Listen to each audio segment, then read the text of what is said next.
What's going on, guys? It's your boy CBS back with another video. So today I'm gonna do something a little bit different. I've never uploaded Clash Royale to my channel, but part of being a gaming YouTuber is showing and talking about games that you really enjoy. And the current game that I'm like hardcore addicted to right now is Clash Royale. That and Borderlands, which is the free Xbox One game for gold members. So in the background, what you're seeing is a battle that I have, and it's kind of, I guess it's me showcasing my current strategy that I use. So I'm in Arena 4 right now. I keep bouncing back between Arena 4 and Arena 3 depending on the opponents that I'm facing, and I've done what I've been doing lately is I've been focusing on just getting my trophy count up.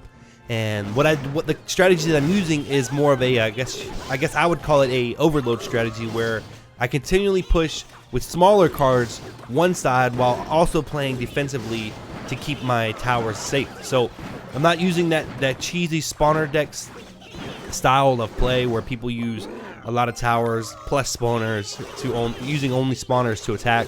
Me, I'm using one spawner card, which is the Goblin Hut, and I'm using that with a combination of other cards to do the damage that I need. So as you see on the right side, I'm completely attacking one side with my goblins and then using the rest of my cards to play defensively. And when I say overload, I'm using multiple goblin huts on the same side to overload their tower as well as be my defensive strategy. So even if they do get past my wave of goblins and wizard and musketeer, the first thing they're going to damage is usually my goblin hut, depending on my placement. Now in the beginning I usually put it behind the tower, and then after that I keep pushing my goblins hut forward and forward until either the round's over or I 3-star them. So normally I don't go for the second tower if I'm trophy chasing, but in this instance, as you see, I took down the first tower. I'm only going for trophies, so I'm more or less just playing defensive at this point. I'm pushing the same side,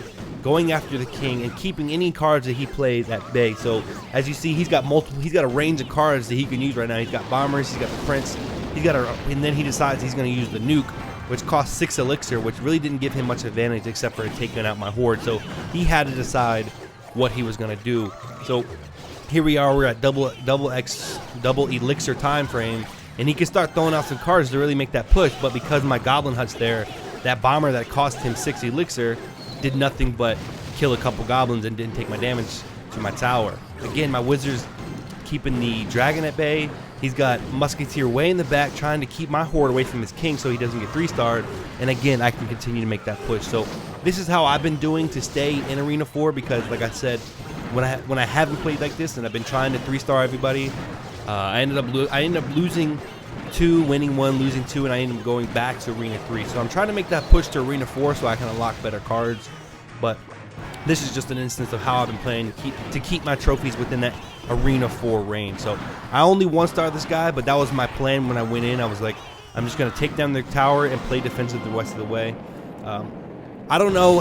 There's a lot of cheesy tactics, but I'll go over those in a separate video. I'll make cheesy deck videos or whatever you want to call it. So I have this giant chest that I earned that I've been excited about opening, but I wanted to make sure that you guys can see the type of content that you can get from a giant chest. So let's go ahead and open that up and see what we get. So right off the bat, we get 1100 gold, which is good because a lot of cards take a lot of elixir. Plus, you need 1,000 to start your own clan. 48 minions, which are awesome, but I had taken them out of my current deck. Knights are great for damage control because they can take a lot of damage and they're cheap elixir to use. And then 16 Barbarian Hut cards, which is crazy because Barbarian Hut is such a good card. It's a great spawner card, but it costs 7 elixir. And part of having a good battle deck is elixir management. So I have taken it out of my current deck. I have used it, but not as much as I use the Goblin Hut, which is just as good in my opinion, but only cost 5. So with that being said, that was my giant chest opening.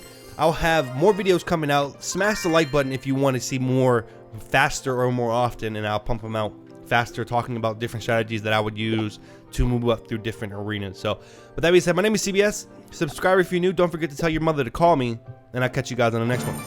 Peace. What are you waiting for? Do it! Yes, you can!